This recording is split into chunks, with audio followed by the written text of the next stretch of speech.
పద్మావతి గారు ఎలా ఉన్నారు? అక్కకి తన సమస్య గురించి తెలియదు కాబట్టి తను నార్మల్ గానే ఉన్నారు.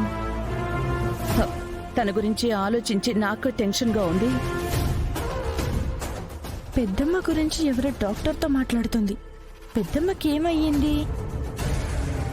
యుఎస్ లో ఉన్న స్పెషలిస్టులతోనూ సింగపూర్ లో ఉన్న స్పెషలిస్టులతోనూ మాట్లాడాను. ఎవరిని అడిగినా డిసీజ్ క్యూర్ అయ్యే అవకాశమే లేదంటున్నారు.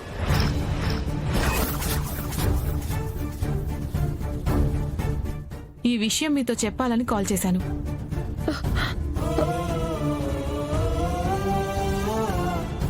మీ ప్రయత్నం మీరు చేశారు, నా ప్రయత్నం నేను చేస్తాను. మీరు మాత్రం మా అక్క బ్రతకదు అన్న విషయం మా ఇంట్లో ఎవరికి తెలియనివ్వకండి.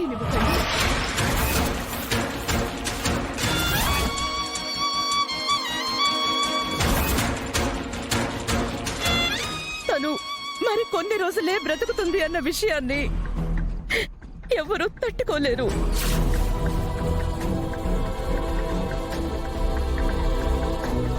నేనే మా అక్కని జాగ్రత్తగా చూసుకుంటాను. మీరు మాత్రం ఇంకా ప్రయత్నిస్తూనే ఉండండి. ఎంత డబ్బు ఖర్చైనా నేను వెనకాడను. మా అక్క నాకు పూర్ణ ఇష్టం కావాలి. అక్కని మీరు ఎప్పుడు హాస్పిటల్కి తీసుకురమ్మని చెప్పినా నేను తీసుకొస్తాను. ఓకే ఆనంద్ గారు, నేను మళ్ళీ కాల్ చేస్తాను.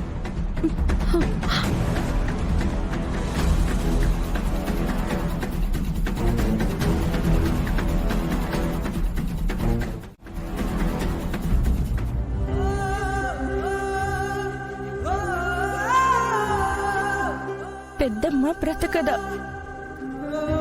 ఈ విషయం ఎవరికి తెలియకుండా అమ్మ దాచిపెడుతుందా?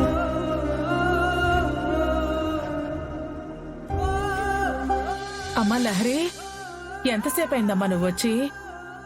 ఇందాకే పెద్దమ్మ. మరి ఎవరిని పిలవేంటమ్మా? అమ్మని కలిశాను. ఫోన్ మాట్లాడి వస్తానని అటు వెళ్ళింది. శరణ్య, దర్శన్ రండి, లహరి వచ్చింది, త్వరగా రండి.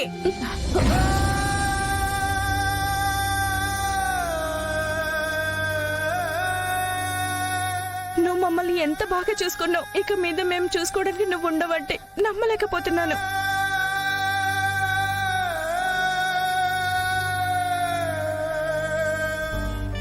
అమ్మా లహరి, ఏమైందిరా?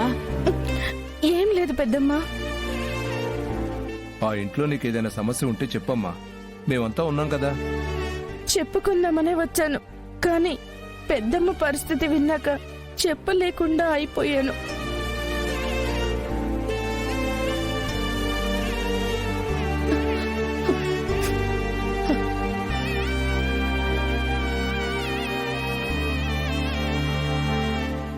లహరి, ఇందాకేదో చెప్తానన్నావు కదా, ఇప్పుడు చెప్పమ్మా. ఎందుకు నీరసంగా ఉన్నావని అడిగావు కదమ్మా. ఏం లేదు, ఉపవాసం చేస్తున్నాను, అందుకే నీరసంగా ఉన్నాను. చూడమ్మా, రేపో మాపో నీ కడుపున పండంటి బిడ్డ పుడుతుంది. ఇటువంటి సమయంలో ఈ ఉపవాసాలు చేయటం మంచిది కాదు. అర్థమైందా?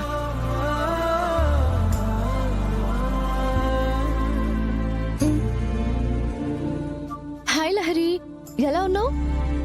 బాగున్నాను వదినా. నీకేదో యాక్సిడెంట్ అయిందని తెలిసింది, చూసి వెళ్దామని వచ్చాను. ఇప్పుడు బానే ఉందా వదినా? బాగానే ఉంది. దర్శన్ అన్నయ్య, బాగున్నావా? బాగున్నాను లహరి, నువ్వెలా ఉన్నావు? బానే ఉన్నాను. అత్తయ్య, ఫుడ్ రెడీ. టైంకి లహరి కూడా వచ్చింది కాబట్టి అందరం కలిసి భోంచేద్దాం. సరే పదమ్మా, భోజనం చేద్దాం. అక్క, నువ్వు ఇక్కడే కూర్చో, నేను నీకోసం తీసుకొస్తాను. అంత దూరం నువ్వెందుకక్కా? డైనింగ్ టేబుల్ ఏమైనా కిలోమీటర్ దూరం ఉందా? నేను వస్తాను, పదా.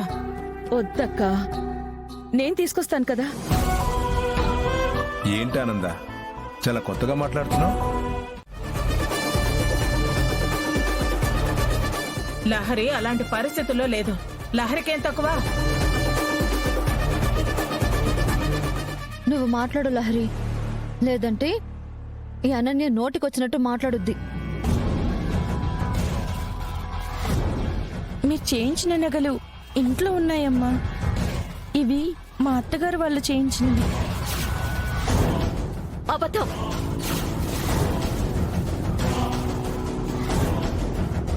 ఇందాక నువ్వు జ్యువెలరీ షాప్ అతనితో జ్యువెలరీ తీసుకొని వేసుకోవటం నేను చూశాను.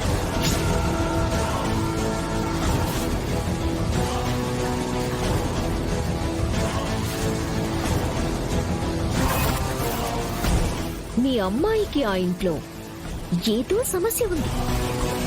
అదేంటో మీరు పాపం అడిగి తెలుసుకోండి.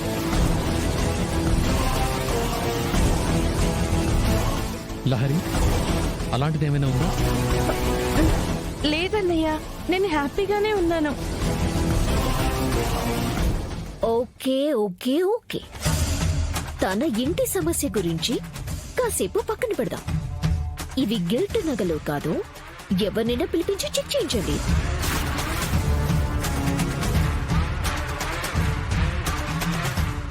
లేదంటే వీటి క్వాలిటీని నేనే మీ అందరి ముందు బయట పెడతాను.